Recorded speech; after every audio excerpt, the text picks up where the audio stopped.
پہلا سوال ہے جی کہ ہدنۃ علی دخن و جماعت علی اقضا۔ ہدنہ کہتے ہیں جنگ بدی کو، معاہدے کو، صلح کو، اور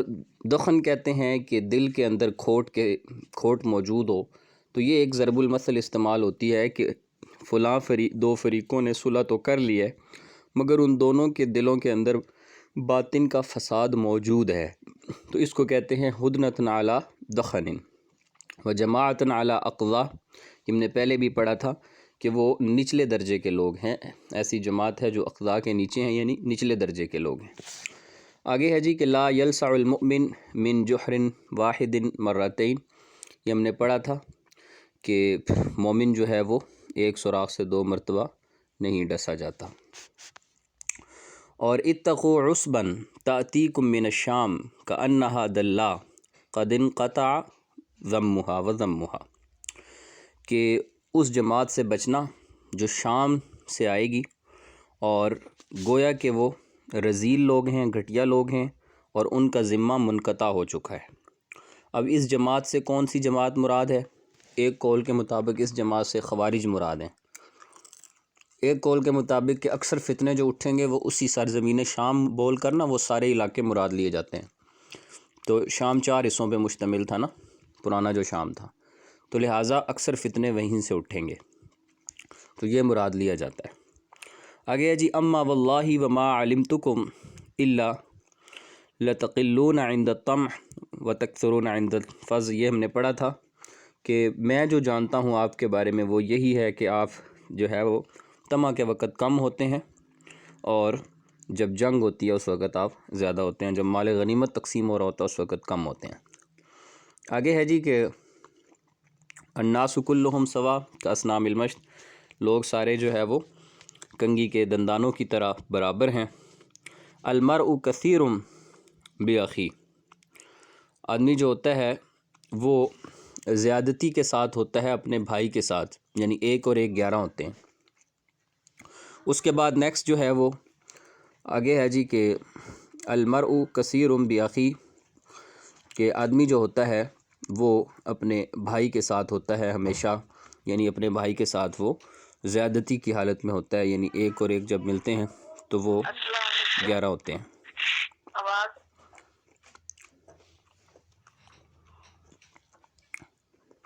اس کے بعد ہے جی کہ لا خیر فی صحبۃ من لا یری لک مثل ما تری لہ، کہ اس مصابیت میں کوئی بھلائی نہیں کہ جس میں بندہ جو اپنے لیے پسند کرتا ہے، جو تو اپنے لیے پسند کرتا ہے وہ دوسرے کے لیے نہ کرتا ہو، تو اس مصابیت میں کوئی فائدہ نہیں، کوئی بھلائی نہیں۔ اگلا ہے جی 8 نمبر میں کہ المسلمون تتکافی دماؤہم ویسعی بذمتہم ادناہم ویرد علیہم اقصاہم وہم ید علی من سواہم، کہ مسلمانوں اصل میں نا یہ جو روایت ہے اگرچہ اس کی سند میں کچھ ضعف پایا جاتا ہے، یہ معجم الاوسط میں علامہ سیوطی نے شاید اس کو ذکر کیا ہے، اور وہ روایت یہ ہے کہ جو قیس بن عباد ہیں اور اشتر جو تھے یہ حضرت علی المرتضیٰ کے پاس آئے اور ان سے کہا کہ بھئی ہمیں کوئی ایسی اسپیشل چیز بتائیں جو ابھی آپ نے لوگوں کو نہیں بتائی، رسول اللہ صلی اللہ علیہ وسلم سے وہ منقول ہے۔ تو اس موقع پر حضرت علی رضی اللہ عنہ نے یہ روایت فرمائی، انہوں نے کہا کہ اور اس کے علاوہ میرے پاس کچھ نہیں، میرے پاس وہی ہے جو کہ میرے اس جو ہے وہ تھیلے میں موجود ہے، اور پھر انہوں نے ایک صحیفہ نکالا، اس پر یہ روایت تھا کہ المسلمون تتکافی دماؤہم، کہ مسلمان جو ہوتے ہیں نا ان کا جو خون ہے وہ برابر ہے، تتکافی آئے تتقابل، برابر ہیں خون کے لحاظ سے، یعنی خون کا بدلہ خون ہوگا اگر مسلمان ہوگا۔ اور آپ نے یہ فقہ میں مسئلہ پڑھا ہے کہ اگر کافر قتل ہوگا تو اس کے بدلے میں مسلمان کو قتل نہیں کیا جائے گا، کیونکہ مسلمان اور کافر جو ہے وہ خون کے بدلے میں ایک جیسے نہیں۔ ہاں البتہ اگر وہ ذمی ہوگا تو پھر وہ بات آگے آ رہی۔ آگے ہے کہ وَيَسْعَى بِذِمَّتِهِمْ أَدْنَاهُمْ، اور جب ذمیوں کو آپ نے امان دے دی تو يَسْعَى بِذِمَّتِهِمْ أَدْنَاهُمْ، تو يَرُدُّ عَلَيْهِمْ أَقْصَاهُمْ أَيْ قِصَاصَهُمْ، تو پھر ان کا قصاص بھی ان پر لٹایا جائے گا، یعنی اگر ذمی جو ہے وہ امان کے ساتھ جزیہ دے کے رہ رہا ہے تو اس صورت میں اس کو بھی جو ہے وہ بالکل اسی طریقے سے خون کا بدلہ جو ہے وہ خون کے ساتھ دیا جائے گا۔ وہم یدی علی من سواہم، اور اس وقت وہ مسلمانوں کی طرح ایک برابر ہوں گے، ایک ہاتھ ہوں گے، مطلب کہ برابر ہوں گے، جس طرح مسلمانوں کا معاملہ ہوگا اسی طرح ذمیوں کا معاملہ ہوگا۔ آگے ہے جی کہ الید العلیٰ خیر من الید السفلیٰ، یہ آپ نے پڑھا ہے، اور آگے اس نے ایک لفظ استعمال کیا وابدأ بمن تعول، تو لہٰذا کیونکہ جو آپ کا اوپر والا ہاتھ ہے وہ نیچے والے ہاتھ سے بہتر ہے، تو لہٰذا ابتدا کر اس شخص کے لیے جو جھک پڑے، من تعول جو جھک پڑے، یعنی جھک کے جو تجھ سے کچھ مانگ رہا ہے تو اس کو دے دے۔ اور لا تجنی یمینک علی شمالک، یعنی آپ کا دایاں آپ کے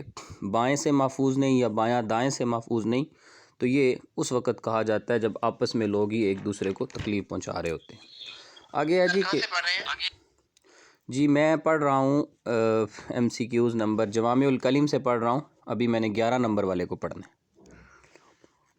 اس کے بعد ہے جی کہ بطونھا کنز و ظہورھا حرز، کہ ان کے پیٹ تو خزانہ ہیں اور ان کی جو پیٹھ ہے وہ مضبوط ہے۔ حرز ویسے کہتے ہیں قلعے کو، مضبوط قلعہ جو ہوتا ہے، تو ان کی پیٹھ مضبوط ہے۔ یہ میرا خیال اونٹوں کا وصف بیان ہوا، اونٹنیوں کا جو بچے بھی دیتی ہیں اور ان کے اوپر سواری بھی کی جاتی ہے، وہ بڑی پختہ سواری ہے، صحرا کے اندر کام آتی ہے، تو یہ اس کی ضرب المثل بیان کی کہ بطونھا کنز و ظہورھا، ظہر سے پیٹھ کو کہتے ہیں، حرز وہ مضبوط ہے، قلعے کی مانند ہے۔ آگے ہے جی کہ نعمت العامہ خیر المالی مہرۃ معمورۃ و سکۃ معبورۃ۔ خیر المال، کہ بہترین مال جو ہوتا ہے نا وہ مہرہ معمورہ ہوتا ہے۔ مہرہ معمورہ کا مطلب ہے جی جو کہ کثیرۃ النسل وانتاج ہوتا ہے، یعنی اس نتائج کے اعتبار سے اور کثرت نسل کے اعتبار سے زیادہ ہوتا ہے۔ بہترین مال وہ ہے، یعنی کہ آپ کے مال مویشی، یعنی آپ اگر بکریاں رکھ لیں تو وہ بڑھتی رہتی ہیں، مرغیاں رکھ لیں تو وہ بڑھتی رہتی ہیں، تو بہترین مال کون سا مال ہے کہ جو مہرہ معمورہ ہو، ٹھیک ہے جی، اور یعنی اس کے اندر بڑھوتری ہوتی رہے، اس میں بڑھتی رہے۔ یہ آپ اس کو لفظ کو ساتھ لکھ لیں، اس کی تشریح میں یہ خاص اصطلاح استعمال ہوئی مہرہ معمورہ، کہ جس کا مطلب ہے کہ کثیرۃ النسل وانتاج۔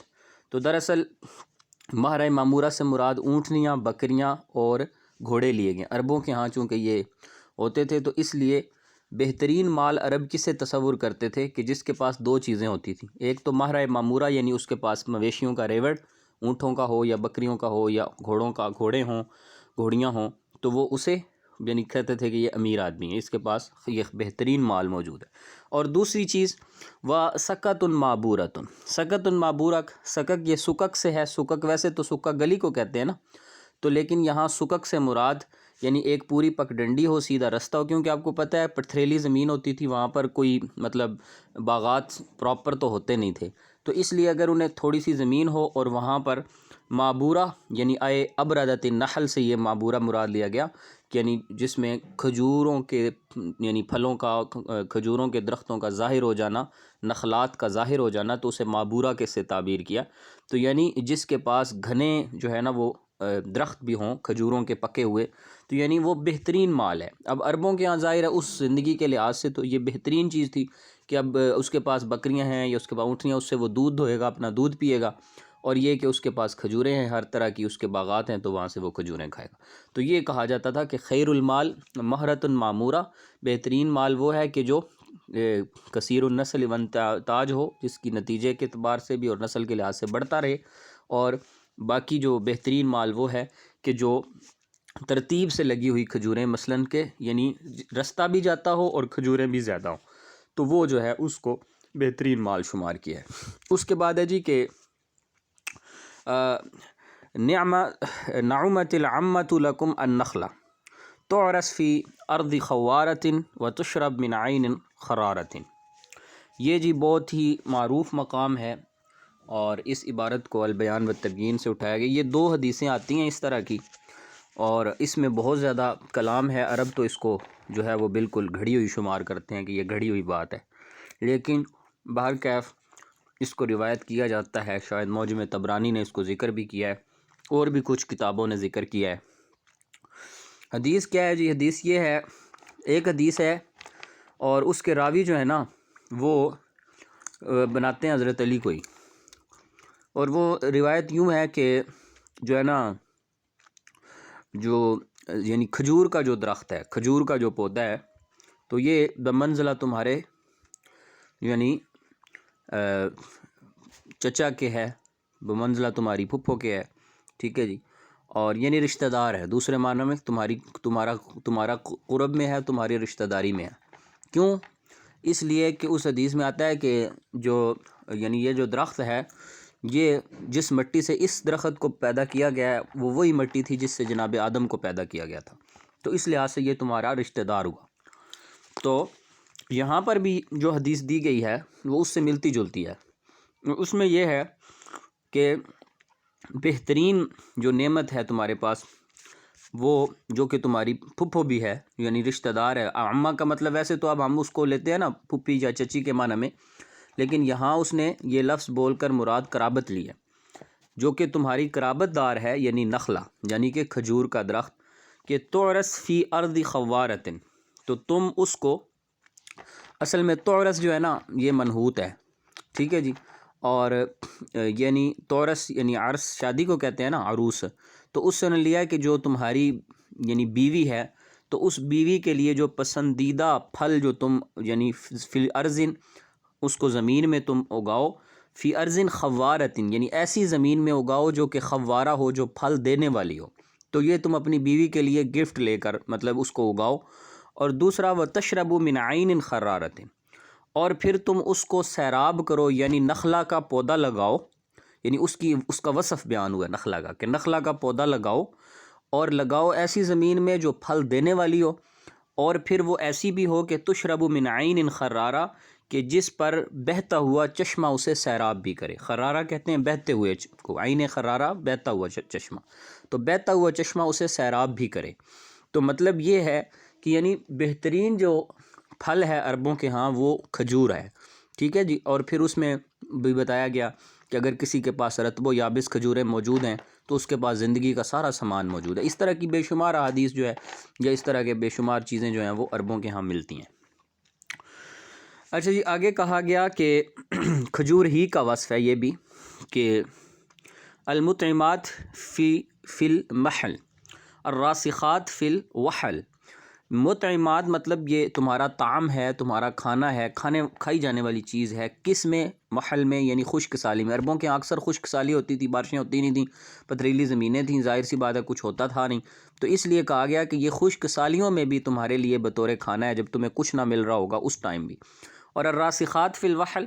راسخات کا مطلب مضبوط ہیں، وہ راسخات ہیں فی الوحل، یعنی وحل کہتے ہیں ایسی دلدلی زمین جس کے اندر اور کوئی درخت نہ اگتا ہو، جہاں کوئی سبزہ نہ ہوتا ہو، تو وہاں پہ بھی آپ نے دیکھا ہے کہ کھجوریں ہو پڑتی ہیں۔ تو یعنی وہ راسخات ہیں، اتنی پکی ہیں کہ سالہ سال ان کے درخت جو ہے وہ پھل دیتے رہتے ہیں، لگے رہتے ہیں، بے شک بارشیں نہ بھی ہو رہی ہوں، دھوپیں پڑ رہی ہوں، تو وہ لگے رہتے ہیں۔ تو راسخات فی الوحل ہیں اور مطعمات فی المحل ہیں، تو یہ امتحانی مقام ہے جی۔ یہ جو میں نے آپ کو اس سے ملتی جلتی بھی روایت بتائی، ایک تو مہرہ معمورہ کیا ہے،